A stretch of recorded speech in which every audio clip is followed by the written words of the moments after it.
On this episode of DIY How-To Roof Repair, we've got a 3-tab shingle with a couple of tabs blown up. So we're going to take you through the process. This should be 5 minutes, not much more. Simple, basic things you can do this with without having the expensive tools like I've got. This AJC mag hatchet, there's better tools since that has come out now, like these right here. But really, all you need is a hammer, something to drive the nail in, and a flat bar to get them out. To get these 2 tabs out, you can remove just the 2 tabs, put a 2-tabber in, which is nothing more than cutting that, shoving this in. I've had people say I was a hack and I didn't know what I was doing. You can't do that. You can do a tab, you could do 2 tabs, you could do 3 tabs. It does not matter. For those people that gave me a hard time on that, they don't realize that was a free repair for somebody because we're replacing the roof. Furthermore, when you're doing a build of an install, you have 1 tab here. It's no different than there or on the finishing side, so don't pay attention to them. Anything on YouTube, use some common sense. So we're gonna get into this. We will do a full tab because people were hating on that, so we'll show you a full tab here. Knock these out of the way, it doesn't matter. They've got wind damage, it's blown up. Yes, I know you can fight insurance and shit like that, but this is not what this video is for, not what this video is about. We're gonna try to hurry because there's a little storm brewing, getting ready to move in here. If you look right here, under this little piece, you can see where this 3 tabs starts. So this is the first tab, you got your second and third. To get this shingle out, you're gonna need to split this seal strip above, get those nails out, and then the nails that hold it in. So just looking with this laying up here, that is where the shingle goes. So you have nails here to pin this down. But the row above it, this shingle here, if they shot those correctly, they're gonna also be pinning in these areas. So that's why you have to split the row above it. Flat bar, just get it in here, work down the sides. Once you get it started, I just move sideways and split those out of there. And then just start right here. Here's your nail. It's gonna be somewhere in that area. You're just gonna go under with a flat bar, remove it up, and just work your way down, popping these nails out. Somebody shot the shit out of this one. They got 3 right there. They went for the gusto. Just get under it, pop the nail up, reach over the top, pull it out. So those 3 are out. That's pinning the headlap of this shingle. Now we got to get the shingle itself popped out. So you're going to do the same thing with the nails that are holding it in.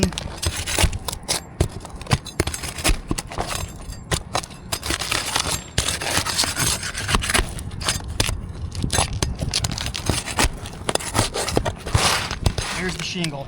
So you can see where the keyway above lays those dirty water lines. You got your 2 tabs that are missing and the shingle itself. So we're just going to throw that aside. It's trash, nothing special with it. Got your replacement shingle.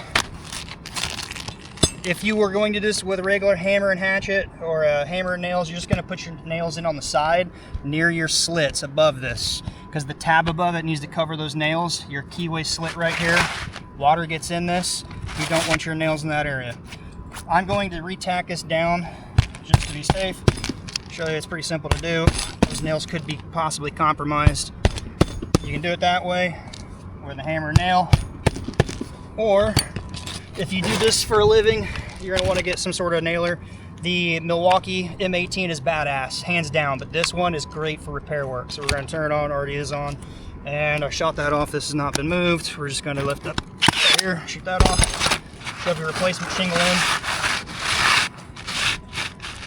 You're just lining it up with your bottom edge right here on this side, bring it down to line up with this edge here, and split the difference. So it should represent or basically keep that slit, that pattern all the way. Then just lift this up, fire them off. When you're using a hammer hammering this down, you got to be careful not to smash this. You don't want to lift them too far. Everybody talks about the brittle test. The reason why I like this gun so well is because this little notch out, the gauge is up higher. There's a little notch right here. So when you go to put this under here, go from the side view, you can put that nail right where it needs to be on the buildup, but this shingle rests right in here. So if you look at the stroke from where the piston comes down, from where your shingle needs to rise up, the Milwaukee, this gauge is right here, so you have to flex that shingle a lot more. That's why I like this a lot better. Just double check, make sure you're not forgetting anything. Then you got to nail the ones above it off.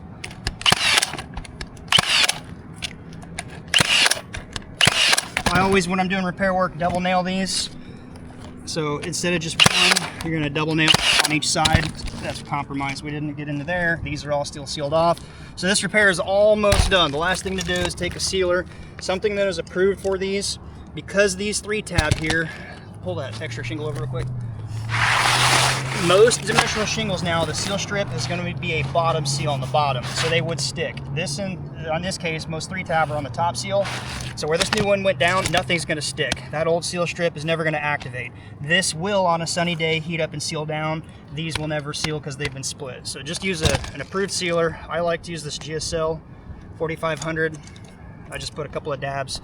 One on the corner, roughly, one over the nail, one on the corner. This will hold down. Within just a couple hours, it'll be sealed. It doesn't take much. You don't put a hard line across everything. The reason is it could actually trap water. I'll show you what I'm talking about here in a second. All right, so right here, if you put a solid line all the way across this, where this water, the keyway is, water gets in this, it'll hit that seal strip that you're gooping up, and it's gonna run laterally. Could drip off onto the next shingle. Like for example, right here. If you sealed this right here, water seeped in, and it could hit that if you did a solid line and drop in right here. So that's what you don't want to do. So I'm just doing 3 dabs to seal this down on each one of those. Last one I got to do. That's not been done right here. And those are still sealed. Oh, that one's a little loose. That's basically it. Then I just press them down so they're nice and flat. It'll take that seal strip and work out flatter, sticking to a wider surface area, and more importantly, it's going to lay flat when it seals. Because if you put something under there on a cold day, those are real raised up, and it's going to like cure in that raised up area. From the ground looking up, you're going to see these little weird looking pieces that are lifted up. So that's really all there is to it. It is a very simple thing to do, easy to learn. Have a little confidence in yourself, watch a couple of DIY videos, and most importantly, with anything on YouTube, use some common sense, because there's a lot of crap out there. Very simple, probably 5 minutes. What's the time on the clock say? 6:35. We busted it because of the intro and telling you how to do it. That's it. It's simple. All right, until next time, be safe. By the way, if you're new to the channel, my name is Brian with Grand Roofing. I share what I know here for you guys, so give it a quick thumbs up. Share us with somebody else you know. Until next time, we'll see you then.